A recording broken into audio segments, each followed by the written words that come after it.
புனித அந்தோனியார் முன் ஏன் உப்பும் மிளகும் வைக்கிறார்கள்? இது மூட நம்பிக்கையா அல்லது ஆழமான ஆன்மீக நம்பிக்கையா? புனித அந்தோனியார் அன்பின் சின்னம், கருணையின் முகம், எளிமையின் உச்சம், இழந்ததை மீட்டுத் தருபவர் என்று உலகம் முழுவதும் அறியப்பட்டவர். ஏழைகளுக்காக வாழ்ந்தவர், அவர்களுக்காக அழுதவர், அவர்களுக்காக ஜெபித்தவர். அதனால்தான் மக்கள் அவரிடம் பெரிய காணிக்கை அல்ல, எளிய உப்பு மிளகு கொண்டு வருகிறார்கள். விவிலியத்தில் உப்பு ஒரு பெரிய சின்னம். இயேசு சொல்கிறார், நீங்கள் பூமியின் உப்பு. மத்தேயு 5:13.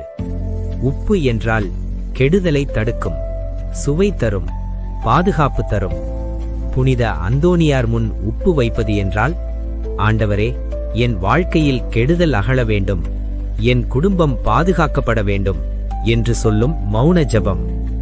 மிளகு காரமாக இருக்கும், அதுபோலதான் வாழ்க்கை சோதனைகள். நோய், கடன், வேலையில்லாமை, மனவேதனை. மிளகை வைப்பது இந்த வேதனை விலக வேண்டும் என்று மனம் அழுது கேட்கும் ஜெபம். புனித அந்தோனியார் இந்த கண்ணீரை இறைவனிடம் எடுத்துச் செல்கிறார்.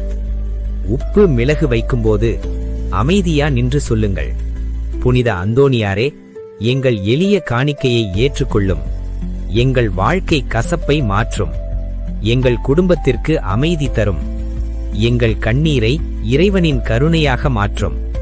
ஆமேன்.